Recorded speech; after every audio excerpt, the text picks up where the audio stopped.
Hey guys, thanks for listening. Before we get into the episode, we just wanted to remind you that the Guerrilla Social Work podcast sometimes discusses crimes that involve violence, sexual assault, and crimes against children. Even though we try to keep the conversation upbeat and informative, it won't be for everyone. Listener discretion is advised.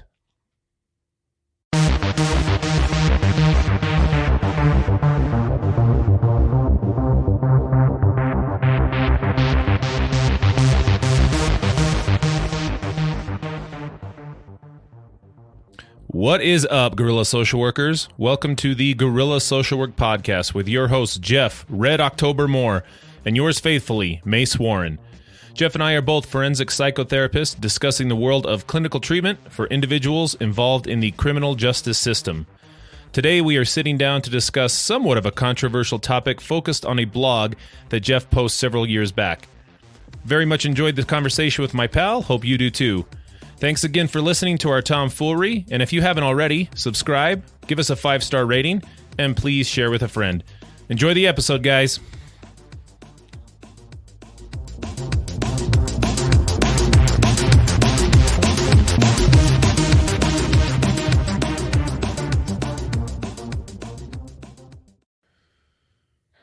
Okay, I think we're good. Can you hear me? Are we live? Live. Live and in full effect. This is being recorded on New Year's Eve. Yeah. Yeah. Last podcast of 2021. We thought our last podcast was the charity one. Well, this will still post by on the 1st, Okay. though, or So later. it's the first podcast of 2022 then. Yeah. Oh, yeah. But I mean, I don't know. Are you ready for New Year's Eve? Yeah, I'm gonna have doing anything? a big night of probably sitting on the couch and calling it a night by 10:30. Isn't that funny? Yeah. Dude, it's so funny because I think, by the way, before I go on, I wanted to make it a point. I got to say, those eggnog delights or whatever, do you have a name for them? I think that's what it is. Eggnog delight. Yeah. Dude, those really hit the spot. Those are dangerously good. You were a little worried about the amount of Sailor Jerry I was telling you to put in. Yeah, I was also a little skeptical about Sailor Jerry because I'm more of a Captain Morgan type guy. So, yeah, if any of our listeners are of the adult beverage inclined, how do you make one of those? All right, so you get just a regular size cup, whatever it is. Fill it half with eggnog, 2 shots of Sailor Jerry. Spiced rum, yeah. And then fill it the rest of the way with Sprite, a little bit of nutmeg on the top. The problem with eggnog for myself and apparently everyone else is it's just too damn thick. It's like it's rich. It's rich. It's too much. The Sprite, I don't know if it's just because we're cutting with liquid or if the carbonation has something to do with it, but it really helps cut that down. Sailor Jerry just seems to blend well with the eggnog, and yeah. It definitely, if you didn't have Sprite in there, there'd be something lost on that. Yeah. It is definitely, I mean, it's one of those that, I mean, there's, of course, because by the way, if anybody listens to this and they know me, I'm not a huge fan of alcohol to begin with. Like when people, like you've told me before, like, oh yeah, that whiskey's good. I'm like, no, it's not. Not all of it tastes like crap. I was like, true, some of it tastes less like crap. It might be smoother crap, but it still feels like gasoline going, and I've kind of always thought that too, like when I look back on my days, I'm like, ugh, it all tastes like garbage. And so and most of our efforts are to not make it taste like acid. Like that's what we're trying to do. You know what I mean? Yeah. Well, I mean, like, I guess you have to like decide what good means. It's like people try to get alcohol to taste sweet all the time. And I think that's where a lot of it gets really gross. And if your taste is enough that it doesn't have to be sweet, I don't know, it's I'm not going to try to sell you on that, an 18-year-old scotch is good, because if it didn't have alcohol in it, I probably wouldn't, if it was just the taste alone and there wasn't the alcohol in it, I can't see myself. I understand the concept of an acquired taste, that's why, I think if you compare like Coors Light to Fat Tire or Sam Adams. I mean, one's garbage and one's not. And people may say, beer is bitter and it doesn't taste good. But for some people, they really like it. My thing is, I mean, I don't know if my body allows me to do it anymore. Like, no. If I tried to, during Christmas, by the way, how was your Christmas? Oh, great. Good? Yeah. Yeah. When I had a Christmas party with family and mostly family, and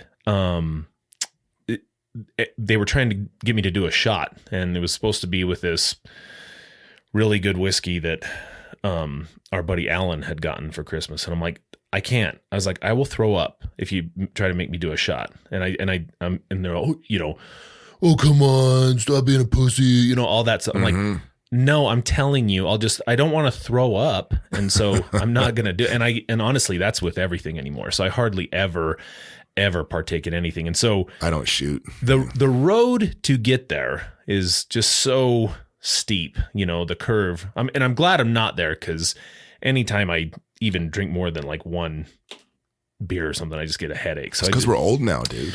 I guess so. It kind of, that makes me think about New Year's too, because New Year's used to be, it's like a big event. Yeah. You find a party, you go there, freak out, get obliterated. Yeah. Usually I felt like awesome when I totally missed when New Year's was. I remember one year we like totally missed it, and it was 2000 actually. Yeah. The year everything was supposed to end. Yeah. Y2K. And we totally missed it, and all of us are idiots too. I'm like, well, wait a minute, this happened 2 hours ago, like somewhere. How come not everything's offline already, Yeah. And, everybody was all prepared, and then it was like 12:15, and I'm like, oh, and then I was like, dude, we missed it. And I was like, all right, everybody, let's just do our own countdown. Yeah. Rallied everybody together. Yeah. But yeah, more and more, even the idea of, I mean, can you imagine these days? And I know this sounds old, and I suppose we are. I turned 40 in like 17 days, but can you imagine going to somebody's house with a bunch of other people and just getting wasted and having to figure out a way to get home? Genuinely sounds terrible. Yeah. Like it seems, but why was that ever a good idea? Well, I don't know, man. Cause like if 22-year-old version of me were listening to this podcast right now, I'd be like, nerds. Yeah. Losers. Yeah. You guys got lame. That's what I'd think. Yeah. But I if you look back on it, I mean, I go there and really I'm standing there sitting around talking to a few people that I'm there. I'm not really interested. I've never really been interested in meeting other people to begin with. And then, yeah, for whatever reason, it just was the thing to do, And then it just one time I was just like, this is dumb, and also a waste of time, and also an unnecessary risk. You know what I mean? Like what risk? Well, going there and you, for whatever reason, you've kind of dodged bullets. You've never been a guy that people just look at and want to start trouble with. I've never seen that with you. Yeah, not really. But with me, for whatever reason, I have a look that guy looks like he'd be fun to start trouble with. You have a punchable face.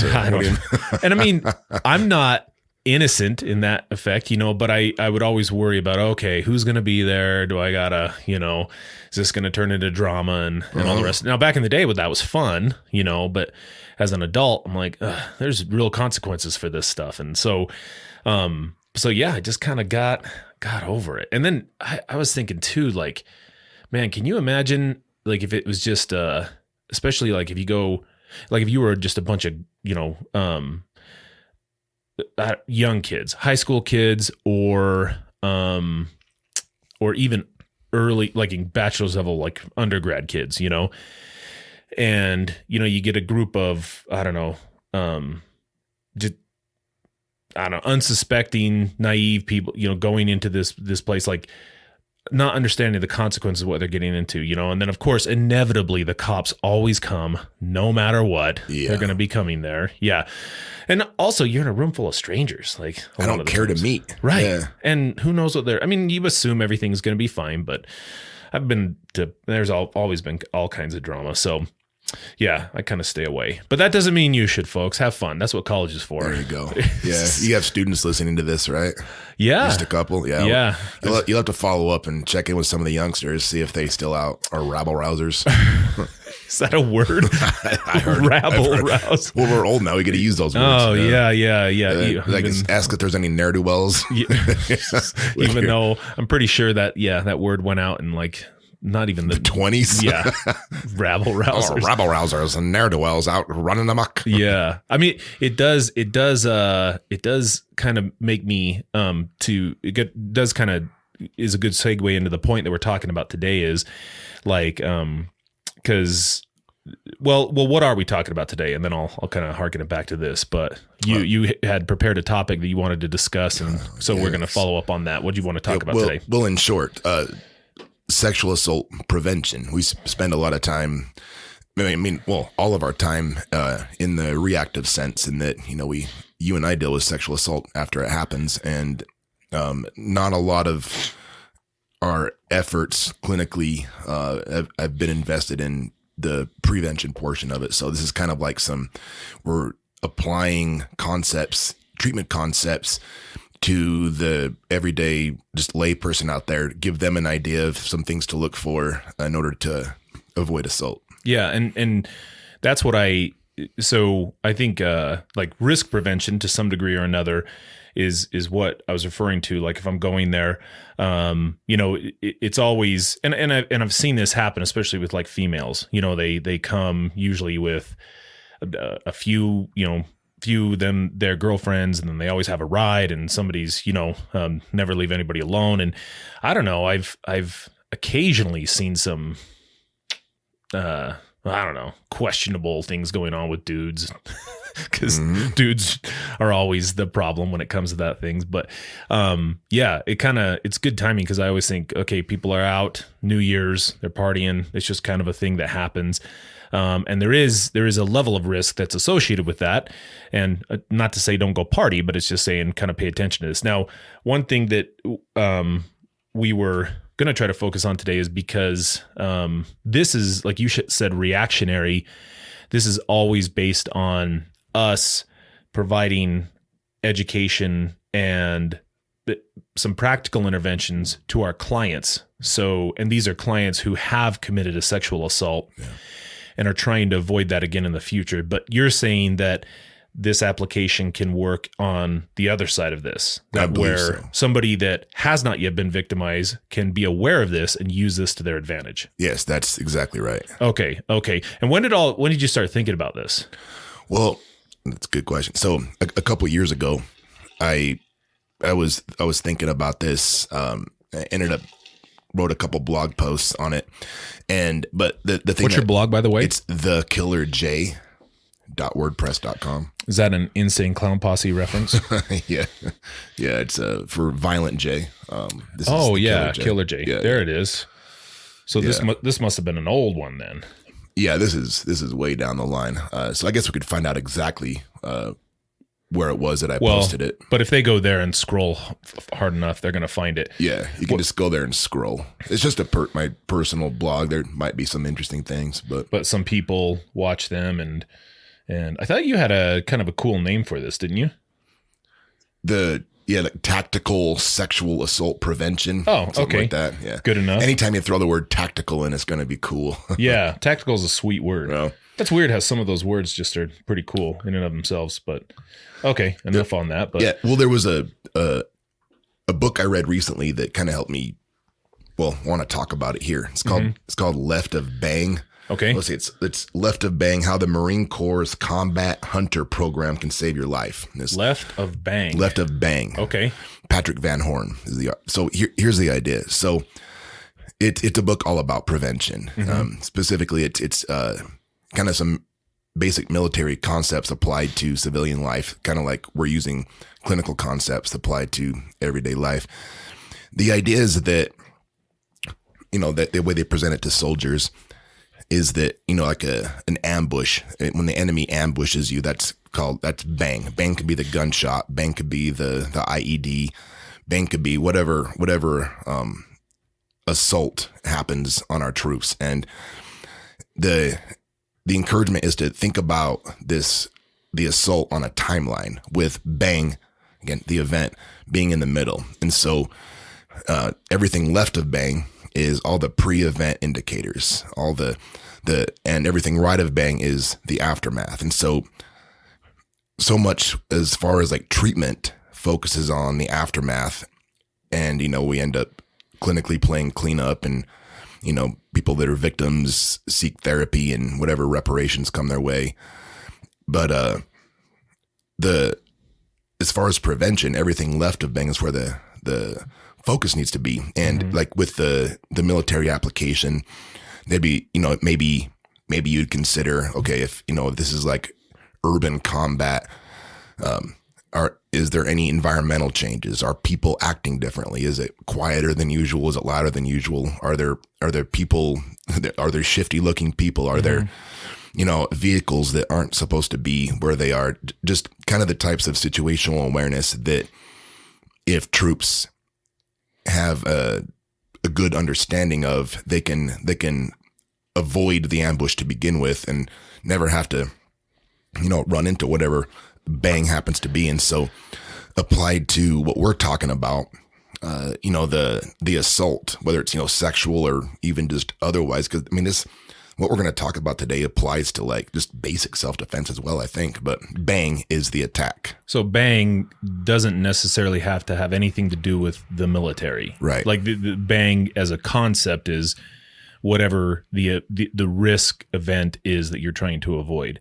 And when it comes to our clients, there's a reason, because we do tend to focus on right of Bang when it comes to clients, right? Yeah. They have their sexual offense. They go to court. They're convicted. They come to prison or jail or go on probation for a period of time, and then they come into treatment. Okay, so that's all right of Bang. And then even when we're working with them on the clinical side of things, we tend not to focus too much on the event itself, or too much about historical stuff. And there's a good reason for that. Not because it doesn't matter. It's because beyond giving us context of events leading up to that and assessing whether or not there's a potential for similar events to happen in the future. For example, if they have any type of patterned type behaviors that are likely predictable again in the future, how are they going to move the needle on changing future behavior if we focus only on past stuff, right? So right. Yes, on our end, it makes sense, but a thing that maybe you're kind of referring to and that I've always struggled with has been, well, that's fine, but we have to have that type of treatment for people who are, clinical treatment for people who have committed felonies and whatnot, crimes. But is there anything that we can do more on the prevention side to make sure these things never happen? But prevention's always kind of a murky subject. It's almost like, did whatever I did prevent it? Or, because you could never know. Right. Yeah. But this isn't about, we certainly talk about preventing these things in the future and having context of what they did in the past. As many of you know, listening to this, the best predictor of future behavior is past behavior. And so we're working off of, a pretty rich source of information there. It's good for preventing future behaviors, but the behavior has to happen in the first place. So you're saying there's things on the other end of this, everyday people, that they can do to avoid sexual assaults in the first place, based on this kind of left of Bang theory. That pretty well sets up exactly what I'm going for. Good. And just to kind of follow up on what you were saying, like when, we talk about lifestyle factors and, the pattern of behaviors that people engage in that might keep a dysfunctional, potentially assaultive behavior going. And yeah, since we're dealing, like you said, since we're dealing with it after the effect, we try to get clients adept at identifying maybe the motivations that they had, the behaviors that led up to it. And then, when we bring their family into it, we get approved supervisors. We ideally pull the family into it, all designed to help them prevent it from happening again. And the thing is that it's always based around our client, the offender, and their family, and it's always after the fact. And what I'm going to be talking about here, I don't want to give any false pretenses that it's going to, like, if you do these things, you'll be safe, because there's way too many variables. But the context of what we're talking about, it gives you a general understanding of what what a potential offender is thinking and feeling up to and during the assault. And if you can understand that, and it sounds weird to say if you can put yourself in the shoes of a potential attacker and understand where they're coming from, you can, in theory, be able to avoid things, avoid an attack. And well, it isn't the other thing that people are going to, so we might as well get it out there, is that, and I'm sure we're going to address this a few different times, but this starts to go down the road of victim blaming. Right. Like, so we shouldn't even be having this conversation about what you can do on your end to prevent sexual assault, because now you're victim blaming. But I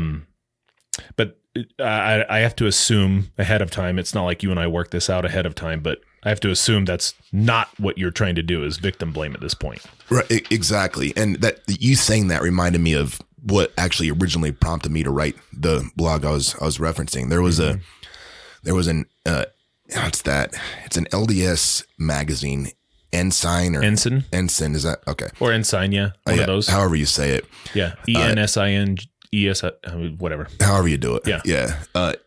A couple years ago, they had an article in that magazine that, sparked some outrage, and somewhere in my blog I have the exact quote, but the quote said something about, women need to dress modestly, otherwise they'll trigger, that might be my word, they'll trigger boys that are trying to be pure. And, kind of putting the responsibility on girls to, like, that's a hell of a statement. Right. Yeah. Yeah, exactly. And it's completely misguided. And, it's putting the responsibility on women to, watch what they're wearing, lest they trigger the unsatiable appetite of some male that now is going to be unhinged and unable to control himself from, raping or something like that. Right.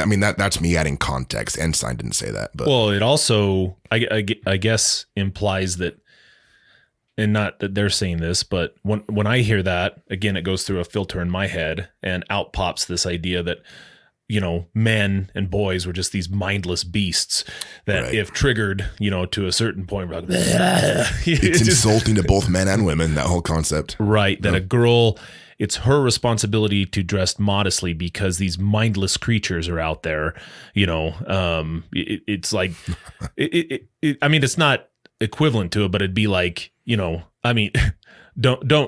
don't walk outside during full moon at nighttime because a werewolf's going to get you. You know what I mean? Yeah, and werewolves, they're just mindless beasts. And you ever notice that, how the werewolves, after they turn back into dudes, they just regret everything? Like, what did I do? Yeah. I'd always wonder if there's like an aware werewolf. He's like, yeah. An aware wolf? Yeah. We should make a movie. Maybe like a skit. And a werewolf. The aware wolf. He's just like a self-loathing, just like, I hate that I am doing this. Or he digs it, because they always hate that, they're always like, lock me up. Yeah. Every one of them are this nice dude. You know what I mean? Like, have you ever seen like a werewolf in a movie that was like Twilight? Yeah, but they could control themselves though. They weren't like, you're right. Yeah, they had self-awareness when the whole kind of, I guess, mysticism or the appeal of the werewolf that makes it kind of cool is you got this unsuspecting guy who just wants to be a normal, dude. And then, he wakes up covered in tattered clothes and blood and all over his mind. What happened? Yeah, and then after a while, he's like, lock me up, because if not, I'm going to do all, and people chill out, and then of course turns into a werewolf and eats everybody. And it's like, oh, we should have listened to him. Him up. Yeah. I'm saying is there, I guess, I don't know, that weird werewolf movie with Jack Nicholson. I was just going to reference that. James Spader kind of dug it. Like, yeah, if you're aware, I'm going to turn into a werewolf and just be able to do whatever I want. That's the only one I've ever, I guess, seen that people are aware of what's happening. So lean into it. That's good though. And a werewolf.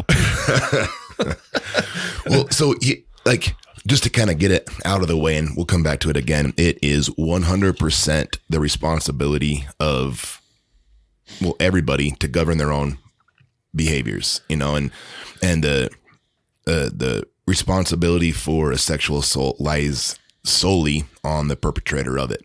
The idea is that a lot of the clients that we work with, when I talk to them, especially when it's maybe kind of the violent rapist type dudes, which is, it's not super common, but those types of guys, they know that rape is bad. They knew it beforehand. It wasn't something that in their head they like didn't know. They knew that it wasn't what the woman wore that made them rape. They made the choice. And so the idea is that if we're relying upon the perpetrator to make the correct moral choice when they're feeling sexually triggered, I mean, that, like, from like a moral point of view, it should be that the potential perpetrator should not act on it. But as far as like a prevention strategy, if your ability to prevent an attack lies solely in the moral choice of a potential attacker, that's not really good risk management. It takes the control from you and puts it onto this other person to not violate the great social contract. So, in other words, you're saying that a person that is, sexually assaulted or whatever, and then or has the potential for that, and then the question boils down to, well, why should I have to change my behavior when that person shouldn't do that in the first place? Like, you shouldn't. I mean, it's pretty simple formula. I think I don't even need to look at a rule book or the 10 Commandments. You shouldn't rape. The end. Yeah. Okay, real easy, right? And I get that, and I think everybody can go on board with that sentiment. But the problem is you're basing that on a theory. Well, yeah, you shouldn't do those things. However, it does happen.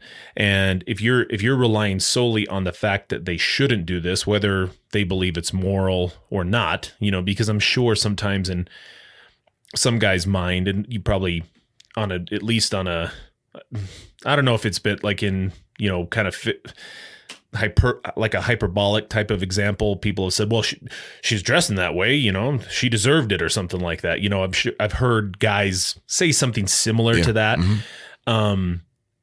So we're saying that, well, they may have had that mindset, and they certainly shouldn't have that mindset, but you and I are always dealing with that after the fact. Right. Like, I can correct that after the fact, and I can say, well, let's have a conversation about that.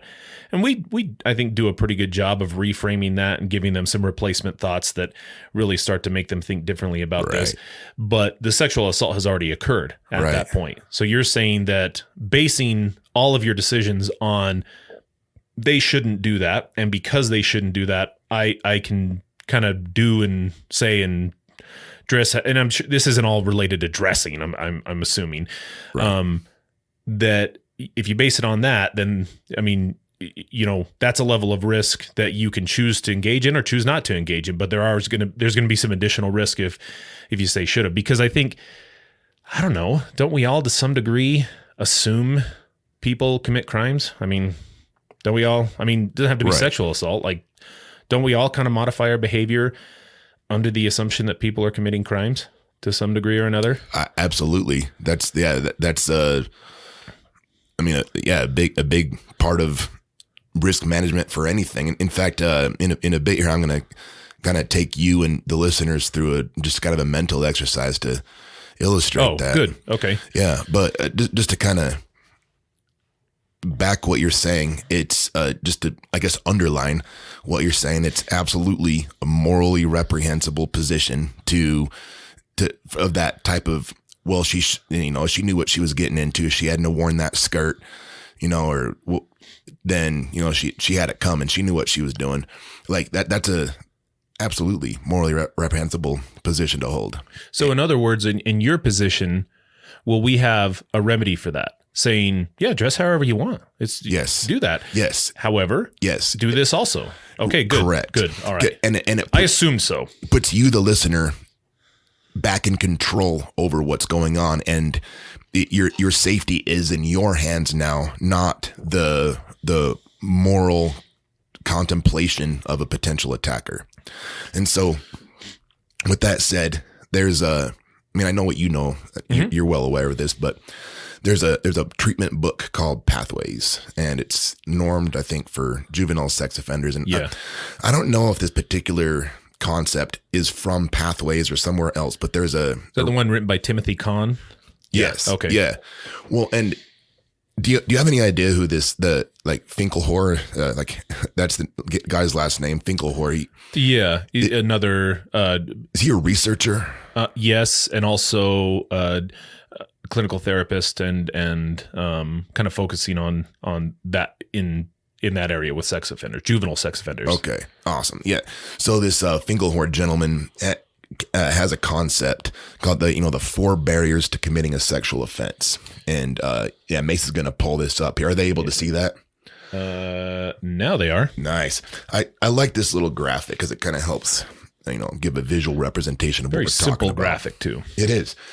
There's so if you have, and this, by the way, this whole concept is the left of bang concept here. That this is designed to help you remain left of bang. And so there's like 4 hurdles or barriers that a potential perpetrator has to overcome, circumnavigate, whatever it is, to get to the potential victim. So four barriers.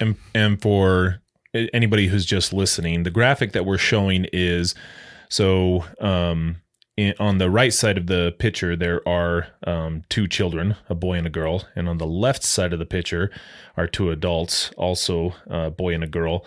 And in the middle of those 2 are these 4 barriers that Jeff's about to talk to. So there's a brick wall and a ladder and steps. And anyway, just kind of a graphical it's a picture representation of what Jeff's about to talk about. But the picture is essentially the potential perpetrators on the left and potential victims on the right. And these 4 barriers that Jeff's going to discuss are in between them. Thank you. The first barrier is motivation. The client has to be, or the offender has to be motivated to want to attack. They have to have a reason why. And there can be a whole litany of motivations. When it comes to violent rape, the commonly discussed motivation is power and control. That's one slice of the pie. There's a lot of slices to this pie, though. It could just be straight up sexual arousal. It could be acting out abuse that happened to them when they were younger. It could be kind of a revenge get back thing. It might be the way that they're dealing with rejection. It might be, I guess any number of potential motivations, but they have to want to do it before a sexual assault happens. There has to be some type of motivation.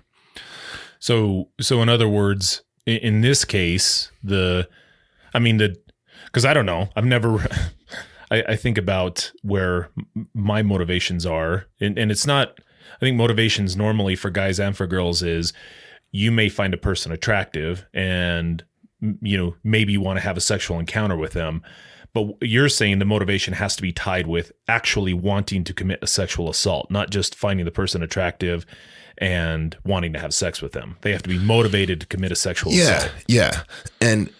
But that is a good point about motivation, though. If it's, because the idea would be, well, if they are wanting some type of sexual interaction with this person, why wouldn't they just pursue them? And there's a lot of explanations for that, but maybe just to be, the initial urge, like, wow, she's pretty, I want to go talk to her, may well be a similar motivation for a potential perpetrator. It's just the lack of skills or ability or whatever it is maybe what takes it down the non-consensual route. Okay. And so the motivation also would be, well, I guess it would also be my motivation would be increased for that sexual assault if I didn't have the interpersonal relationship skills that move me in the right direction. Right. Okay. Which is, on a side note, why we focus on social skills pretty heavily in treatment. Right. Which also, I think, it might even speak to an initial awareness piece, and maybe you're going to talk about this. I've kind of always said, when somebody's general appearance, grooming, hygiene, the way that they dress, the way that they keep themselves, as well as the way they interact with other people, if I think there's kind of a general creepy vibe that sometimes people give off, I think you should take note of that. The social skills or lack thereof is a big indicator that a person might be capable of something like this. Right. It also might indicate, I don't know, that they're on the autism spectrum, might be completely harmless, but so it's just one of those things to say, okay, keep score mentally, just kind of make note. And then also guides how you are then going to conduct yourself moving forward, even if it is somebody who is on the autism spectrum or has any type of cognitive deficits or anything like that. So, right. Okay. It's a left of Bing concept, and it's not conclusive, but it's an indicator like, hey, maybe keep an eye on this person that seems to be keeping a long, leering eye on me. Sure. And before I move on to the next one, can you think of any other motivations that someone might commit a sex offense? Again, sexual arousal, power and control, inability to talk to somebody, lack of ability to talk to somebody consensually. I think of sexual preoccupation, unwanted sexual preoccupation. Good. In other words, like a lot of our clients that we work with have sexual thoughts that they actually don't want to have. We would call those intrusive sexual thoughts. So it's almost happening against their will, and they don't know how to control them. And sometimes, their solution is, well, I'll masturbate and it goes away, which really is you're reinforcing it. And yes, temporarily the urges go away because, you feel quote unquote satiated temporarily, but you're actually empowering those thoughts to continue coming back. And then also, I guess another one would be like my personal,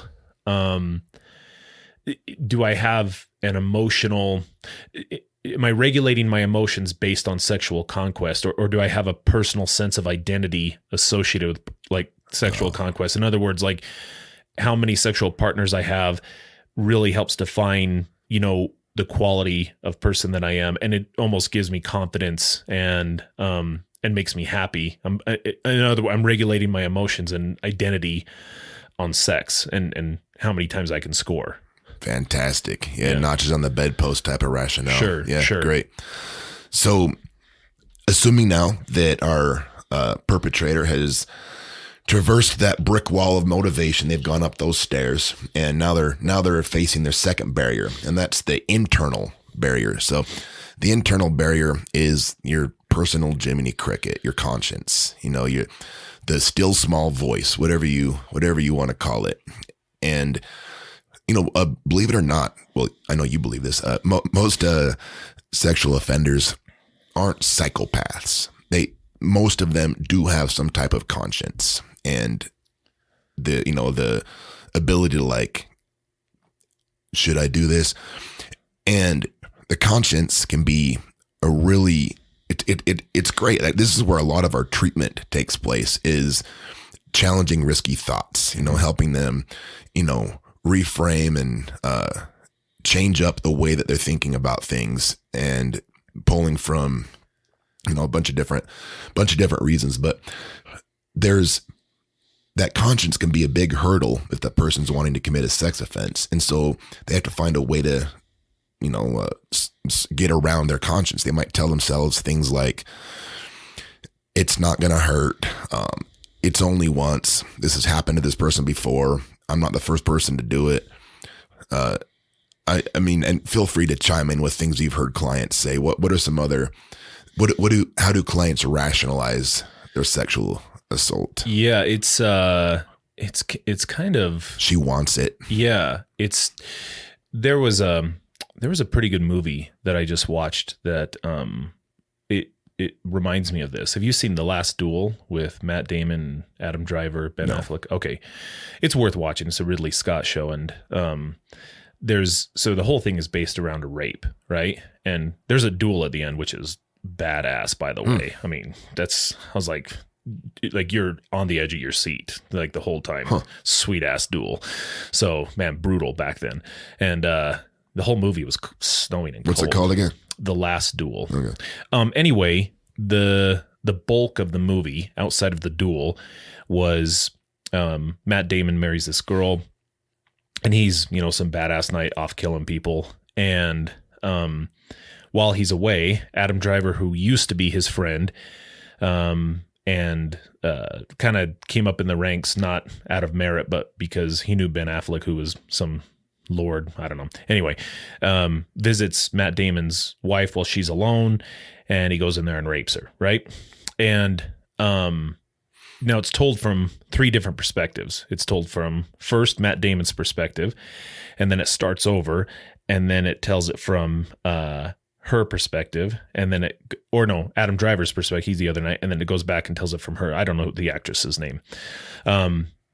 So when you look at it, all the facts of kind of what happened were relatively the same, but there was small details in, how she viewed it and how he viewed it, the perpetrator and the victim, how they viewed it that were different. So an example was she was running up the stairs, and as she was running when she remembers it, she was running so fast, like her shoes fell off as she was running up the stairs. You know what I mean? To get away from him. And in his mind, he saw, his recollection was she took her shoes off, deliberately prior to going up the stairs, indicating, she's like disrobing. Right. And so then they go up to, and there's a part prior to that she's smiling at him, and he sees this, and it looks as if while she's dancing with her husband, who's Matt Damon, and he looks at this as, well, she's smiling at me, she's enticing me, she kind of digs this, and in her mind she's like, he's very full of himself, he's very arrogant, look what a little smile will do, so on her end, okay, and then the scene's happening, and in his mind he sees it all as all she's saying no. And apparently this is like, even later on, he's talking to Ben Affleck and saying, well, she gave the obligatory protest, but then after that, she was into it, and in his mind, like, yeah, this is risky and forbidden, but it's also, they're in love and they just can't do it because she's married, and it's all playful, right? To some degree or another. Kind of the no means yes. Just I have to say no to maintain my virtue, but I really want you to keep pushing. That's how he's looking at it. And in her recollection, it's very violent and very like, what it truly feels like to be like, I'm completely out of control, and he is 100% forcing me to do this. So I think that yes, and even in that case, I get back in the day, I would assume the rape standards were a little bit less than they are now back in, medieval France. I'm sure. Yeah. And they even at that, time, rape was a big no-no, right? They knew that back then. So I think we've all kind of known this, just in our heart of hearts, it's probably not a great idea to do this. But in his mind, he had to do these mental gymnastics to paint the picture that what he did was morally sound. And not only that she kind of dug it, which our clients do a lot. So there is. Well, what do you think if you could kind of give a description of the thoughts that he had to justify that, encapsulate it? Like, what do you think he was telling himself to pacify his conscience? That she's in love with me, and that her protest is, a matter of, there was a big, obviously back then, it wasn't as secular as it is today. So like everything involved, even their lawyers were all of like the clergy at the time. So everything was, before God and everything like that. And the stakes were incredibly high, so the duel premised on the idea that, okay, well, so Matt Damon, I'm going to challenge you to a duel, and God is going to determine the winner, because whoever wins is going to be the person who's telling the truth and who's right in this. And they assumed like, okay, well, if she's not telling the truth, and this is false, and Adam Driver, if he wins the duel, then we're not only is Matt Damon going to die, then we're going to burn her alive in front of everybody too. So it's like super scary because the stakes are so high that also there, you know, in his mind, he's like, well, she probably did that because, you know, before God, she needs to make this protest. Yeah. In reality, she's in love with me. How could she not be? Look at her husband compared to me. And look how she's smiling at me. And look how, you know, eventually she just gave in and all the rest of it. And so, yeah, those would be half to the stories that he'd have to be telling himself, or somewhere around the equivalent of that to get to that point. That's a fantastic example to help illustrate the internal barrier, the conscience. Mm-hmm. So perfect. Okay. So now our perpetrator is, you know, they have the motivation, they want to do it, they bypass that, they've jumped through the conscience barrier, you know, they've told themselves whatever they need to do to squash Jiminy Cricket. The third barrier is excuse me, external, environmental. Few too many cigarettes today. Yeah, smoking them New Year's cigars. The environmental, okay, the even if you want to do something, there's going to be environmental limitations, like other people around. You know, they have to find some way to arrange such that the environment is conducive to a sexual assault. They have to get you alone. Mm-hmm. They have to find some way to, you know, make sure that, you know, you're not on your phone, or you're away from your phone, or, you know, unable to alert people, maybe like a in a dark alley or something is kind of the proverbial thing. You know, this could even be like online, like ways to, you know, contact somebody surreptitiously, just whatever kind of environmental conditions to increase the likelihood that nobody else is going to find out. Because like sexual assaults rarely happen with more than one set of eyes on the situation. These things thrive in, like, assaults thrive in secrecy, and the perpetrator, if they've gotten to the point that they want to do it and they have squashed their conscience, they have to find a way to manipulate the environment or manipulate you in concert with the environment, such that no one else is looking at it, and they're able to get away with it. So it's just now you and the perpetrator, if you're the potential victim. Right. And this, correct me if I'm wrong, but don't you think like that too many people focus on this as the linchpin as to whether or not a sexual assault's going to occur? Like, a couple examples are, well, so sometimes when our clients, you know, they've gone to prison and they've paroled and they're coming into the community, they often have to get permission to go to certain places. Like there was there's a news article that one of our therapists shared with us. Was that Megan who shared that with us? I don't recall. Oh, so maybe shared what though? Oh, it was a news article about. It was about. Don't we have a therapist named Megan? Yeah. Okay. Yeah. That the one of the state senators actually is looking to reduce restrictions for sex offenders, that if accompanied with an adult, that they could go to certain places like a park or a school. So we put restrictions on this, like say you cannot go here, you cannot go there. And that's the assumption that if we eliminate some of these environmental factors, then it's not going to occur. On our end, I don't know. Personally, what I think is no matter what you do to control the environment, you're always going to run into an opportunity at one point or another. And we better have addressed these first two barriers first. Just eliminating, you know, like environmental conditions will not suffice completely. But it's kind of one of those things that people tend to focus on, and they get hyper focused on that. Like the general public kind of focuses on that too, which is why they sometimes look at the sex offender registry, you know, like where they're housed and how many kids are in the neighborhood and stuff like that. But I don't know. I mean, do you ever feel that way? Oh, 100%. Yeah.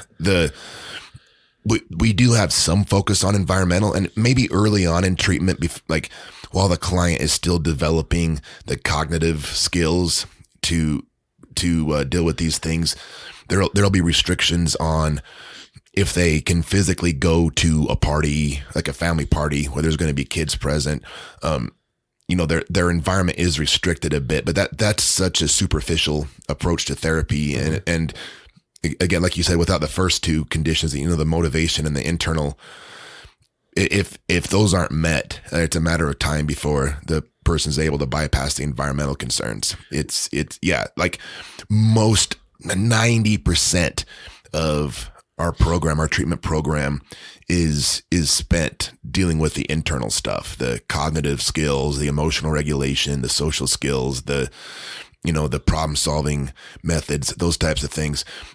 Like environment to a degree, we'll get, again, they're restricted on, if they can go to a place where children are known to congregate, and, things like parks. And like you said, it really does seem like the public focuses a lot on that. And it's relevant, but that's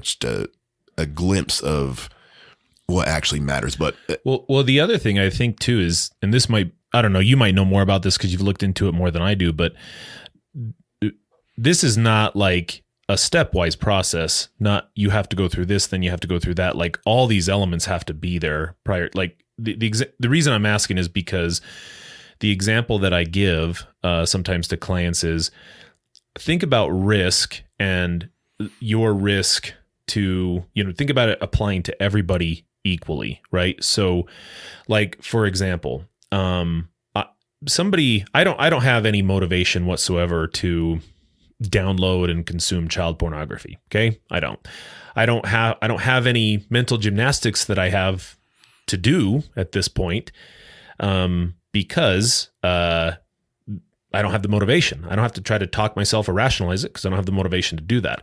I do, however, have opportunity right now, right? I have it right now because I have unsupervised access to the internet, right? And I have a room that I can lock, and I assumed that if I wanted to be in private and do whatever I wanted to, I could do that, right? So that's an element, that's a percentage factor that goes into risk.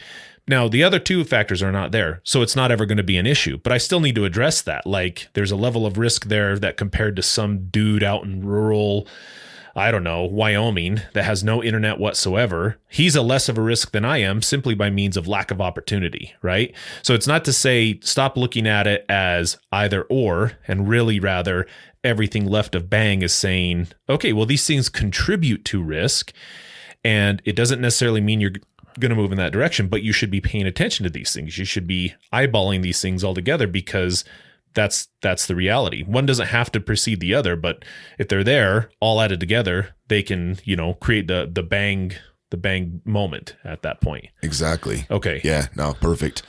Good. And in a minute, when we kind of come back to this and put it into context, we'll talk about as far as if you're trying to avoid sexual assault, how to be aware of environmental conditions. But let's jump to the fourth and final barrier that separates the perpetrator from the victim. So again, they've bypassed the motivation. They want to do it. They've skipped around their conscience by telling themselves what they need to tell themselves to make it okay in their head. They've arranged for the environment to be such that they feel they're confident and they can pull off the assault. The final thing is overcoming victim resistance. And so that can be a variety of things. And again, it depends on the type of victim we're talking about. If we're talking about child victims, of course that's going to be, grooming methods, bribery, kind of the teacher student type perpetration. But like on an adult level, physical force, coercion, blackmail, the types of things to where sexual pressure, getting the victim inebriated, the different ways that, think of maybe an aggressive date that is wanting to take things, step things up physically and is super persistent and pushy and maybe kind of has some implied threats present. That those are all methods to overcome the victim's resistance. And even kind of on a more subtle level too, and I see this happening, it is kind of just trickery, you know, like, I don't know,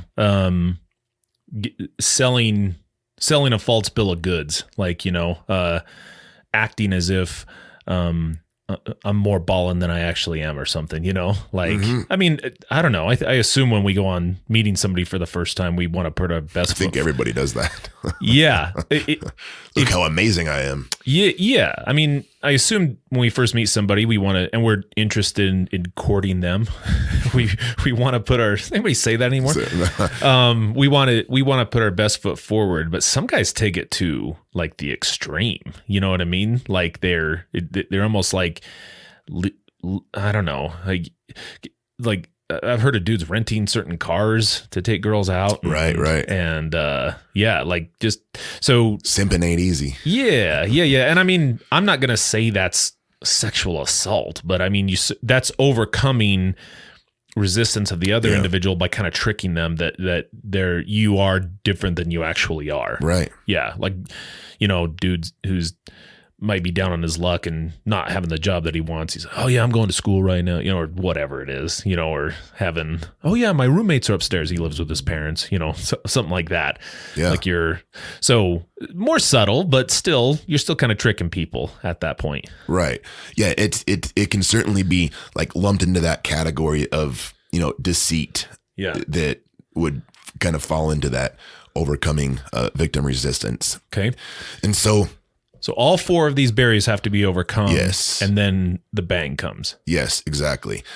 And yeah, it starts with motivation, then the internal barrier, then the external barrier, and then overcoming victim resistance. And so this, when we start getting into the area of, well, okay, what would that mean for avoiding a sexual assault? And we start talking about things like, how are you presenting yourself? Who are you going out with? Are you, you know, at the nightclub, are you, you know, walking back out to your car by yourself? Or, you know, are you with your friends? You know, are you on your phone, kind of with your head down, unaware and oblivious?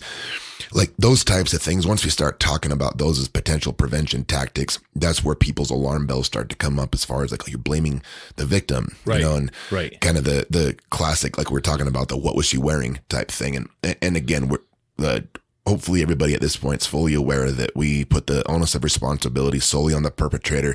We just don't like the idea of whether or not a sexual assault happens hinging on the current moral choice of the attacker. We want these things to be your considerations. And I think maybe just an easy mental exercise to do that with is, so I'm going to just ask you some basic questions, and if you're a listener, maybe just answer these to yourself as well.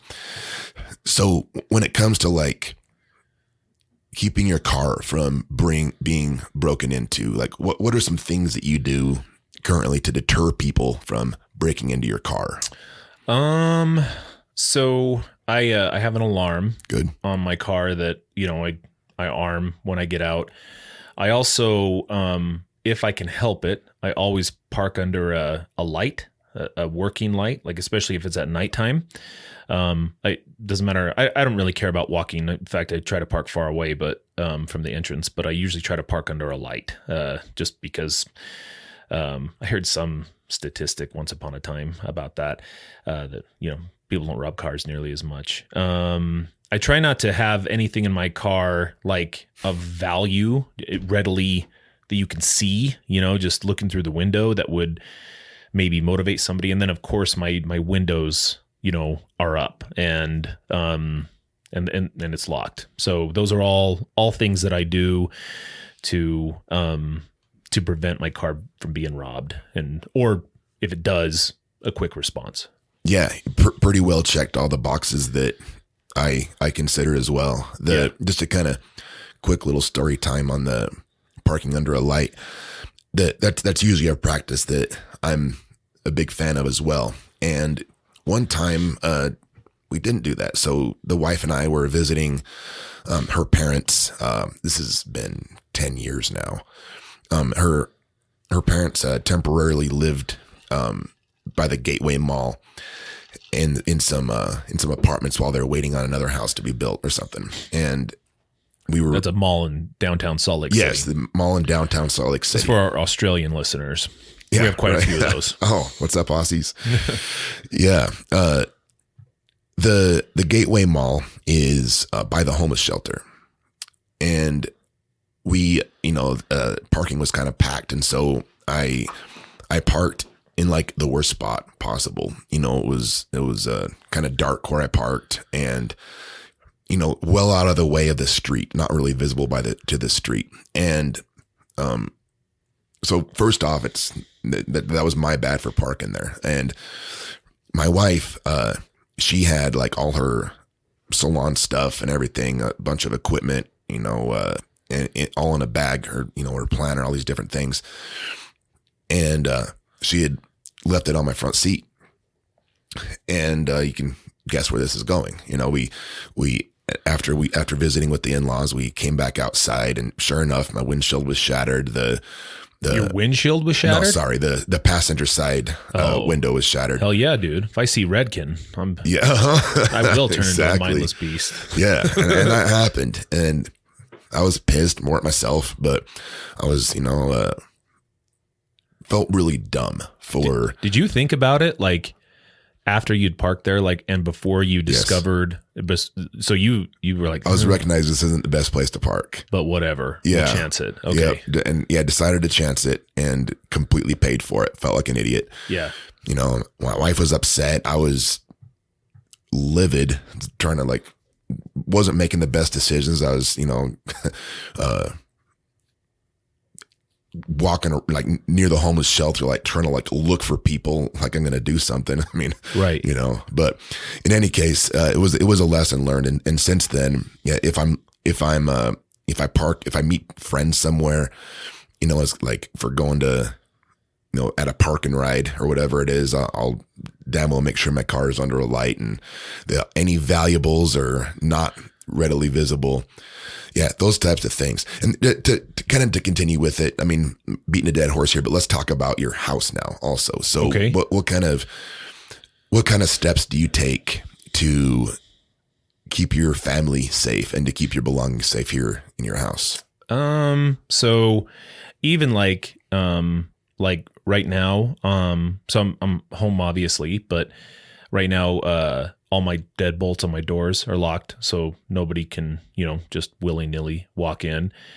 I have an alarm on my house, so I can have it set for when I'm here. So when I'm sleeping, but it has motion sensors as well. So, I mean, obviously you don't want those because I have dogs and stuff like that it would pick up on them. And so I have an alarm that I assume goes to that really cool central office with everybody, Wolf Security. Yeah. We're dispatching a SEAL team to your location. Yeah. Which, Red team go. Yeah, which really isn't the case. It's just our buddy Aaron sitting in some room. Yeah, I was just going to say. It's like, oh my God, here we go again. So I, during evening time, I turn on, I have some lights outside. I have some lights in my driveway. I have a light under my porch. I have a backlight that's on all night. And when I leave, my alarm is set. And then I have, when I'm not here, I have people who check on my house on a relatively routine basis. And then also just as a matter of if anybody did get in here, I have a nice set of armory, just waiting for them in case they were to get into my house. So, all those things I have ready to rock and roll for protection of my house. Pretty security minded. That's really good. Yeah. Now here's the thing is like, you shouldn't have to have all of that. Right.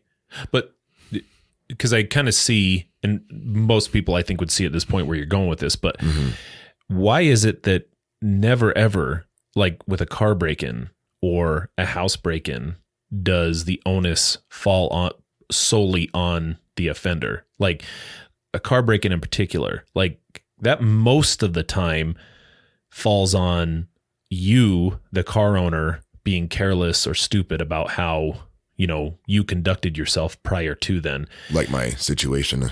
Right. Yeah. Right. And not on that they shouldn't. It reminded me when you were talking about that. What came to mind was a lot of the looting that's going on in San Francisco now, and how some people are just rolling their windows down, unlocking their cars, lifting their lifting like their hatchbacks up, and leaving their car open, and not putting anything of value in there so nobody breaks their windows. In other words, they're in other words, like, you, the car owner, are now responsible.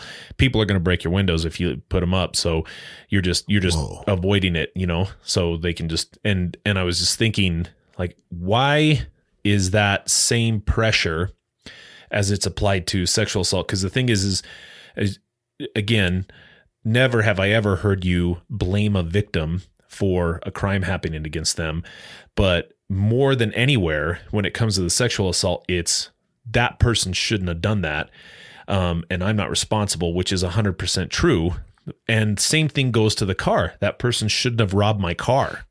Like, they have to go through the same mental gymnastics, like, nobody is going to see this. Same four barriers. I can get away with it. And some people say, well, if they're going to leave it out here, then I'm going to steal it. They deserve to have it stolen. Right. Like stuff like that. You know what I mean? But I don't know, the victim in that case, it's kind of okay to blame the victim in that case. Like, it's kind of okay to say, even you're doing it to yourself right now. I shouldn't have parked there. Right. I parked in, and we don't get philosophical and theoretical and say people shouldn't rob cars, but why, I don't understand why we're more comfortable, digging on victims of car theft, and it's there's no sense in digging on victims anyway. Like, but you're saying, why are we more willing to do it? And it's not really, I don't even think it's a dig. I don't think it's simply, I do those things as a matter of, well, I don't think everybody's going to steal from my car. In fact, I assume the vast majority of people are not. However, I do know some people will, and I'm not going to try to get into the idea of understanding why or why not they're going to do it. I just assume they're going to do it. So I'm going to start putting some preventative factors in place to protect me, even though I know they're not 100% foolproof.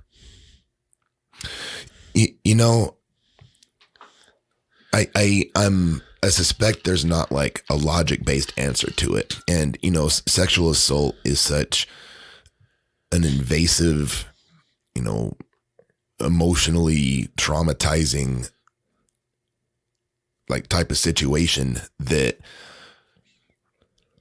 people are naturally averse to doing anything to even hint towards that something could have been done differently by the victim. And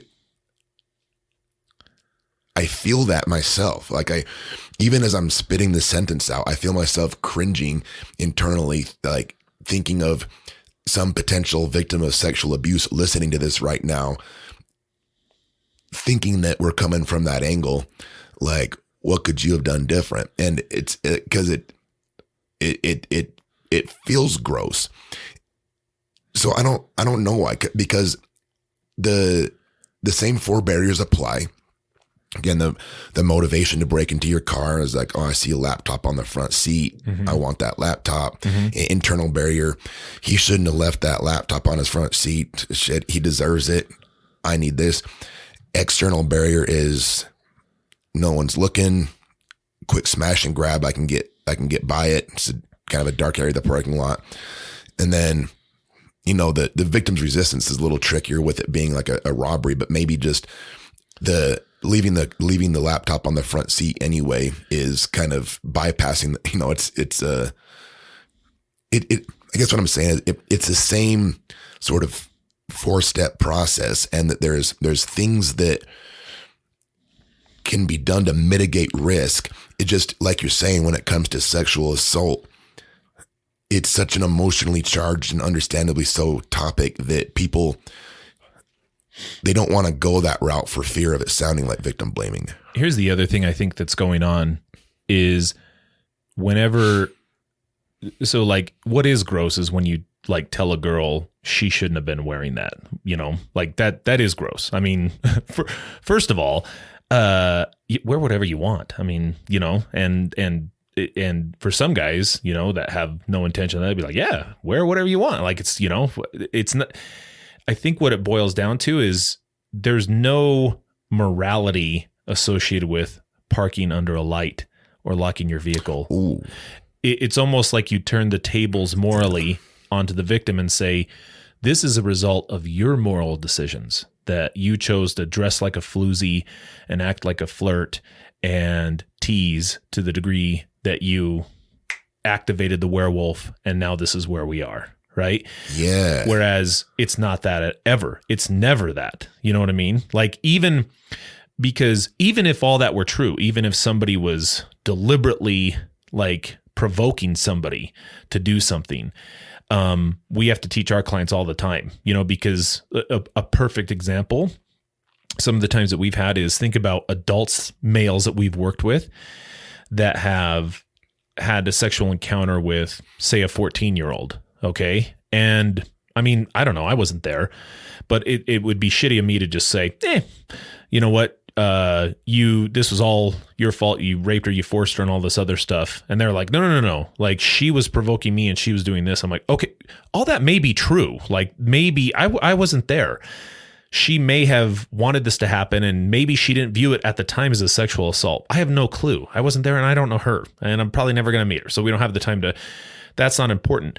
You still had control over yourself, buddy. Like, you still had to go through those mental gymnastics to otherwise justify having sex with a 14-year-old, right? As an adult.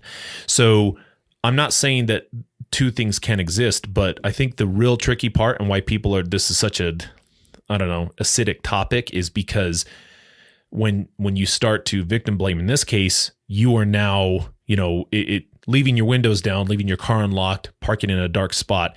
Those are all impractical choices that don't really have anything to do with morals.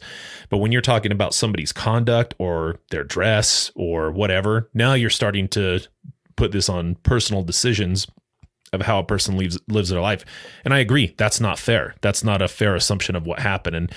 But you're saying, nevertheless, there are things that we can do on our end as potential victims to mitigate the risk of future sexual assault. And it doesn't have to be it can be more practical. It doesn't have to be moral. Yeah. Well, so do you think that, like, again, some of the reason for the stigma, if I'm understanding it, has to do with like society's attitudes towards sex, and, like a lot of value judgments with, sex out of wedlock or something. And, sure.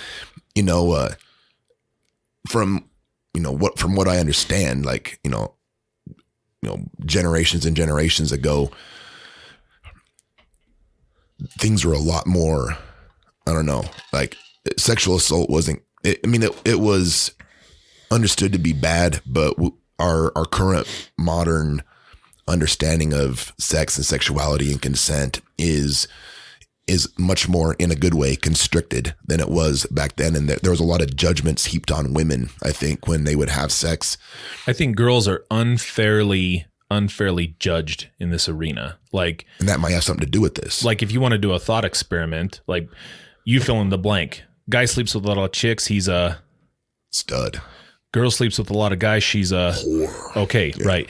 And that's obviously not true. What I'm saying is, think of how many people listening to this right now, and certainly from our generation, think that way. Like, guys, for as long as I can remember, if you were hooking up with 10, 20 girls or whatever, dude, you had social status.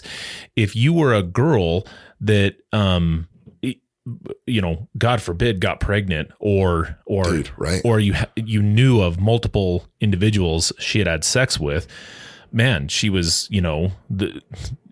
she had the scarlet letter, immediately. Scarlet letter is a great example. Yeah. She's shamed. And so when it comes to like sexual assault, there's still like a bit of a stigma with it. Like, she did something she shouldn't have. Right.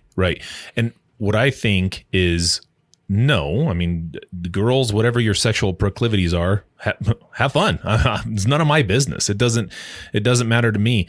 I think, however, if I'm looking at this, right, I don't think guys have to worry about this nearly as much as girls, though. It's just different. Worry about which part? The sexual assault piece. Right. Ever. Like, I mean, I know guys get sexually assaulted. I get it. Okay. I can only use this from personal experience. However, anybody can just start to think about this.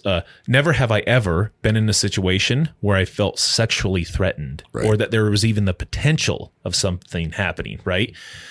And then statistically, dude, what's I think last time we were looking at this, 99% of all sexual assaults are committed by males. Yeah.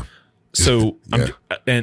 Right. So Yeah. whether or not It sounds ridiculous, but it's true. Right. 99%. well, and so males are the primary problem here. And more so I want females to be empowered to make decisions that they want, but I also want them to be empowered to do things that help them feel safe as well. Right. That's with those things in mind. Exactly what this is. Right. Because even if a dude dress however you want, act however you want, if a dude's moving towards sexual assault, your awareness and your response to that can help prevent any type of sexual assault towards that. Exactly. So That's perfect. what are some things that you have thought of and recommend? Well, okay. So that's the tricky part is these concepts, the motivation, the internal, the external, and overcoming victims' resistance. It's meant to be understood conceptually because if I were to give a prescription for this scenario, that scenario, I might be able to do that, but I don't know. I don't know if this metaphor is going to work perfectly, but with like martial arts, there's kind of like traditional martial arts where it's like, okay, if somebody grabs your wrist, then you do this. And, if you think of like Napoleon Dynamite with like the Rex Kwon Do thing, like grab my wrist, my other wrist, your other wrist, yeah, like they're trying to give specific like prescriptions for a given technique. It falls apart once the variable changes in what's happening. In other words, the variable being the guy. Yeah. Or the guy, the circumstance, the environment, the time of day, like a bunch of different variables. Right. And, so when you and I teach the behavior management stuff to group homes, like kind of the PAL position thing, posture, arms, location. So, just going with, being out of your arm's distance, we teach a basic concept that if I'm this far away from Mace, he can't hit me. I'm out of his arm's length. He can extend his arm. If I'm right up next to him, giving him a bear hug, he can hit me, but he doesn't have a lot of power there. And so we teach people to be all the way out like I am now, or all the way in where I'm right up next to him. And because in the middle zone is where you have a bunch of power. It's where you could actually hurt me. And so we teach that as a concept. There's a million different circumstances to where distance management is a thing, but rather than trying to like break it down by each position, we teach a concept, all the way in or all the way out. Right. And I think that's how this has to be viewed as well, is that it's not a cookbook approach. It's not, if this happens, you do this, then this, then this, and then this, and then you're fine. Because it'll never work that way. Right. There, like as a base level understanding, if you can have it in your mind to think, okay, based on this situation I'm in, what are some potential motivations that somebody that might attack me would be? What are some of what might they be thinking to themselves to make it okay to do something? What are my environmental conditions? Where am I going to be at risk? Where's my safe zone? Where am I not? And if this guy were to assault me, how do you think he would come at me? Is he going to put something in my drink? Is he going to try to get me away from my friends and, Right. hey, let's go outside and grab a smoke, if we're at a nightclub or something? Which all might be harmless, by the way. Like all of those things might be harmless. Right. So I guess what you're trying to say is it's better, rather than giving a prescription of do this, do that, like the PAL position thing you just described. That's not girls don't use that as a prescription it's not like you do that and you're going to be safe. That's not the idea. Mm-hmm. It's, you have to have an understanding of what these 4 barriers are for the type of clients that we've worked with in the past. Yes. These are the 4 barriers, and your awareness of those barriers puts you in a bit better position to guide your own behaviors. So dress however you want, right? Yeah. I mean, sky's the limit, you know? Please. And yeah. Most of us dig it. It's okay. I mean, like, I don't get mad at, you know, a girl who's attractive and wears yoga pants at the gym, you know, like it's and okay. And there's nothing wrong with that. Like if you're proud of your body and you want to show it off, good for you. It's none of my business. Okay. I mean, I try my best not to be a creep and look, but you know, whatever. I'm just saying I'm not, you know, it's not a dig on you morally. There's nothing morally wrong with that whatsoever. However, though, the thing is I think if you neglect to acknowledge all of those things combined, then, and basis only on the fact that they shouldn't do that. They shouldn't do that. Oh, I agree with you 100%. People shouldn't rape. People shouldn't sexually assault. But it happens all the time. And we do a pretty damn good job of correcting that, you know, right of bang, but left of bang, we have no conversations with these dudes. We've never met them. Not until they've been punished.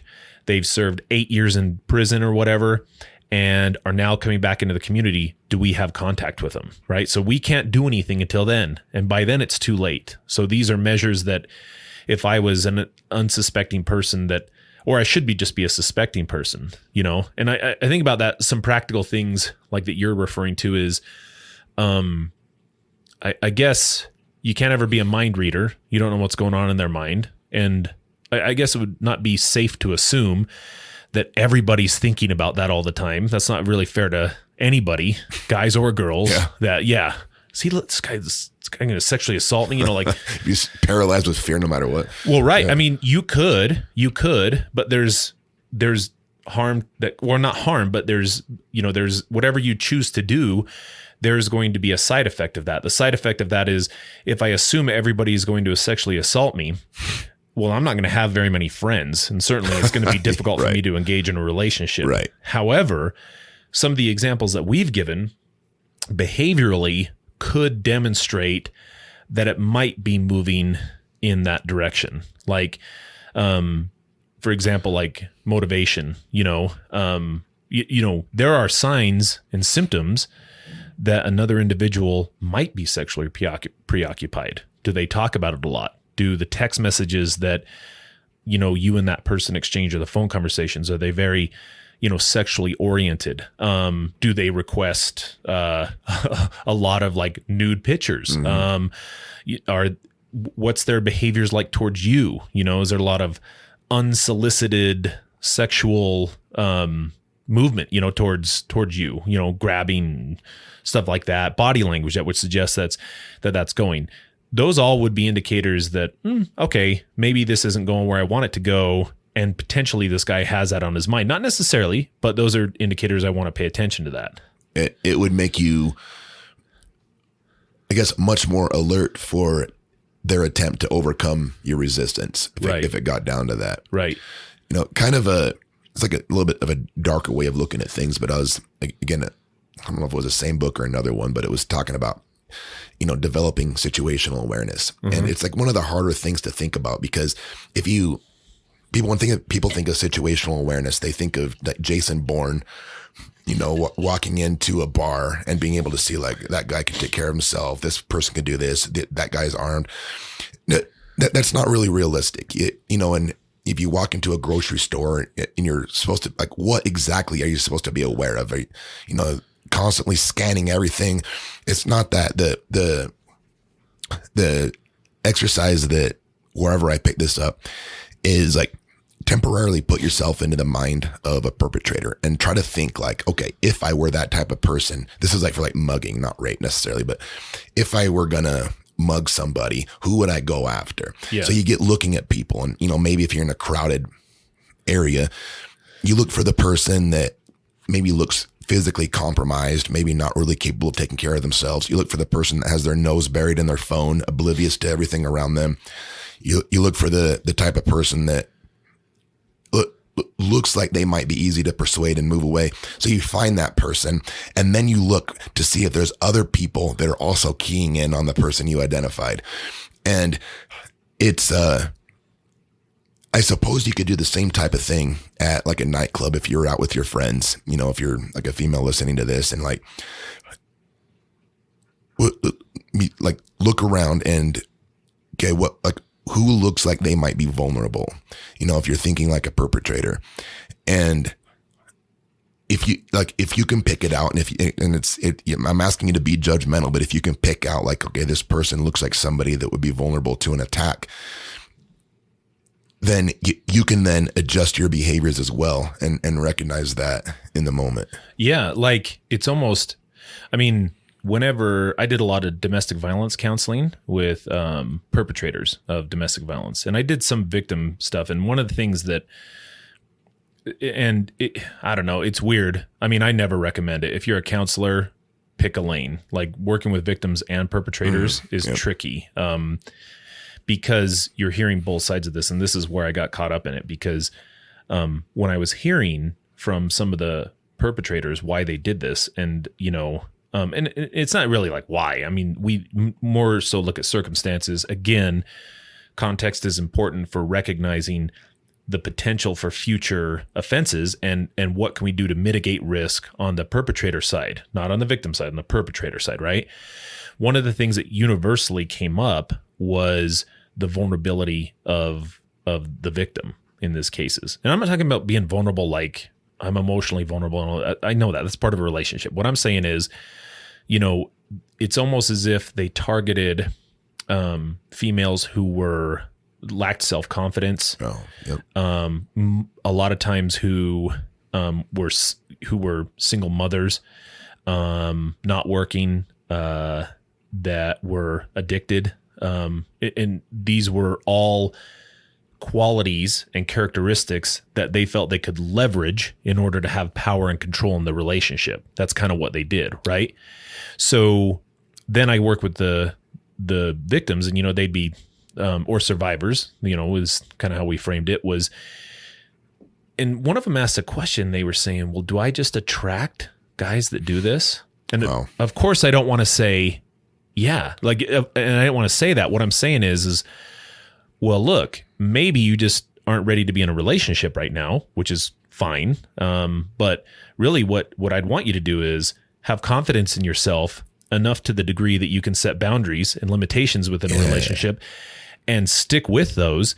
And, let's work through your substance use disorder. Let's make sure you're independent. You don't need to rely on anybody else. Like, if anything, again, that's an appeal to women's empowerment to do whatever you want and be super confident in doing so, and just be willing to set boundaries and limitations with any dude who's going to try to exploit that, because the vulnerability of the victim is really what the perpetrators keyed in on. And it said, if you had a gal, none of those guys, I promise you, none of those guys said, oh yeah, it was because of the way she dressed. What I'm thinking is, you could be dressed, as provocatively as you want. And if he tried to talk to you and you just present it as if you were confident and you were like, piss off, loser, that'd be the end of it. He would realize, ugh, this is going to be too much work. I'm not going to go down this road. Perfect. You know what I mean? So again, that's not putting the onus and responsibility on the victim. That's saying that, you having confidence in yourself and being able to take care of yourself and being like just showing that and having the disposition that, I'm not going to be screwed with no matter what. Whether, you're petite or big or whatever, it doesn't matter. That's going to be a factor that plays into this. That's perfect. Yeah. That's a great summary of it. I kind of want to leave the listeners with that exact way of looking at it. So it is an empowerment. Right. So please don't take this as we're victim blaming. Yeah. So if you guys just keep those barriers in mind, motivation, internal barriers, external barriers, and victim resistance. That is what has to go through the mind of a perpetrator. Having confidence and empowering yourself is about the best mechanism that you can do while having the knowledge base of those 4 barriers and having some situational awareness. Is that about right? Perfect. Okay. One of our longer podcasts today, huh? How long did we go? Hour and a half. That's yeah. okay. That's okay though. I mean, kind of needed. Your blog was like a 3-parter, right? It was. Cool. Yeah, it takes a lot to unpack. Cool. Okay. Well, we I kind of look forward to the comments and anybody who wants to talk to us about this, and hopefully we can clarify. Yeah. We didn't sound like too big of pigs. Yeah. Right? So, okay. All right. Well, until next time, everybody. We'll see ya. Hey, thanks again, guys, for listening to these two meat-headed, moronic miscreants blabber for about the last 90 minutes. We hope you enjoyed the content. We look forward to your feedback and comments on any episode topic, any requests, or improvements to the show. You can let us know about anything. You can find us on Apple Podcasts, Spotify, YouTube, or wherever you listen to podcasts. This episode was brought to you by Alpha Counseling and Treatment. Alpha provides clinical treatment, case management, and peer support for clients involved in the criminal justice system. Check out our website at utahsbesttherapy.com. We'd like to say in chat, but we're lying. See ya, folks.